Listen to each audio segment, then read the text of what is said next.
So Wednesday, I think it's the 26th of June. We should know, we'll probably know roughly beforehand who Anthony Joshua is going to be facing on September the 21st at Wembley Stadium. I can't believe it. The card, what we're hearing, the rumours, sounds absolutely out of this world. But the question is who is going to be the opponent? And it seems for all the world like it's going to be Daniel Dubois. Now, I know Eddie Hearn has talked about him being the front runner and, them really wanting to get the IBF title on the line. I doubt it. I think that Dubois beating Hrgovic is kind of maybe made it as though that won't be the case, because it may have reset the mandatory, in which case Usyk Fury could be once again for undisputed. But nevertheless, even without a title, even if it's an interim title, for what it's worth, I still think that Joshua Dubois is a very, very good, very captivating fight, because it's intriguing. You have, as I've said, Anthony Joshua, the man who's been there, seen it, and done it, and he wants to do it again. And then you have Daniel Dubois. Now, with Dubois, it seems like he's been around for a long time, and he has. He turned pro 2017, I can't remember exactly when, but we were hearing about Dubois early 2017 when he turned pro with Frank Warren. And, I think I've seen all of his pro fights. I think I actually seen all of his pro fights. And it seems like he's been around forever, but we remember he's only 26 years old. I mean, that is still an infant in the heavyweight division. You have heavyweights who don't hit their peak until sometimes they may be 31, 32. So Dubois has plenty of time. He is the young, hungry fighter who, yes, he's had his trials and tribulations, to say the least, against Joe Joyce and against Alexander Usyk. But he has come through those. And he's on a great run of form. And, listen, with respect, I like what Joshua has done the last year. I like the fact that he's been active. But when you think about it like this, Jermaine Franklin, Robert Helenius, Otto Wallin, and Francis Ngannou, I love the activity. I love the fact that there's different styles there. But I think that beating Miller and beating Filip Hrgovic, to me, those two wins are better, certainly better than the likes of Hrgovic. Definitely. So Dubois, I think, has the better form in terms of who he's beaten, even though there's been a loss over the last year to Alexander Usyk, who, with respect, beat Anthony Joshua twice. So for me, it's a real intriguing fight. With Dubois, you've someone there who appears to take a pretty good shot, has pretty good stamina, he can definitely punch. And when I look at him and Joshua and I clash those two styles together, it's it genuinely is a really, really interesting fight.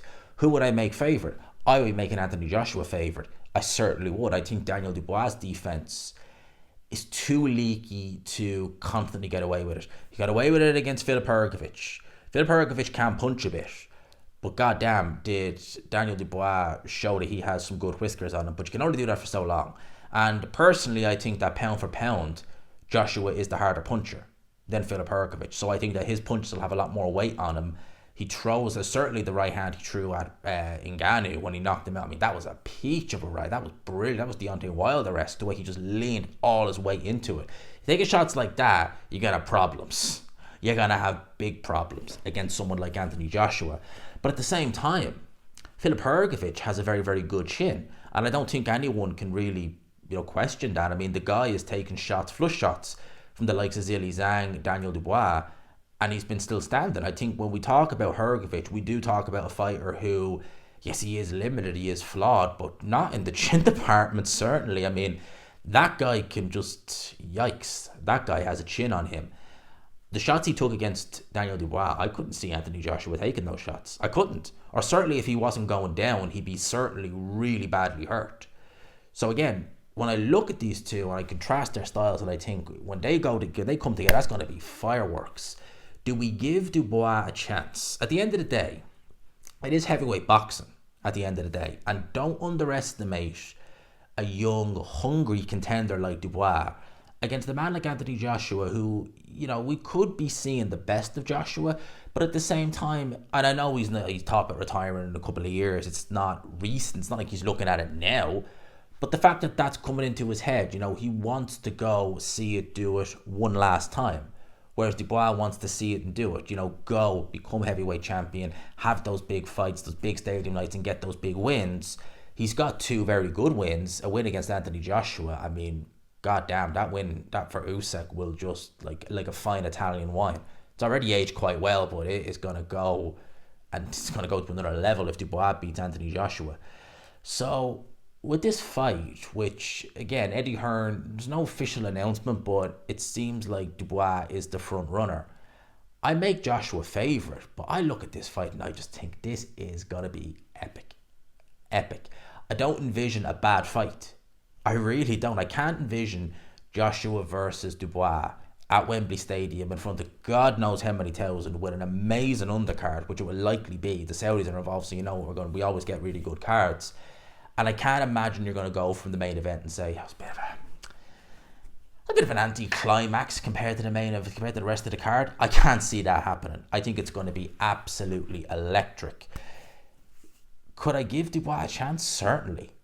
I would make Joshua favourite, but damn, I think it's going to be absolutely epic. We should know roughly in the next, well, if it's next Wednesday, and I probably won't be at the press, I probably won't be able to get over for that actually. I've got other stuff that I need to finalise after that, after the press conference before, there's just, I'm not going to go into depth with it, but, I've got other stuff to do. And we'll hear probably announcements, names, whispers, rumours over the coming days, probably over the next 2 to 3 days. They normally tend to someone in the media normally tends to let a few little things slip about this is going to be the card and this is going to be who it is. Like at the end of the day, I remember when they did the 5v5 and everyone knew who the 5v5 were. I knew the days prior who it was, and it was like everyone in the building knew who those guys were when they brought them in, and they still had the masks on. You were like, we all know who it is. We all know who it is. So I'd say we'll probably have a fair idea by the weekend what the undercard will be or who'll be on the undercard at the very least. But I'm still looking forward to it. I think it's going to be an epic event. I really, truly do. Do you think Dubois can cause an upset? Because I genuinely would see it as an upset if he beats Anthony Joshua. I would. Do you think he can cause it? Or do you think that actually, that defense is, has more holes in it than Swiss cheese? And someone like Joshua, Hrgovic almost was able to exploit it, but he just couldn't. Someone like Joshua definitely can.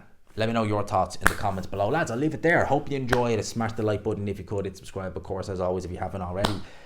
And lads, I'll leave it there. Peace.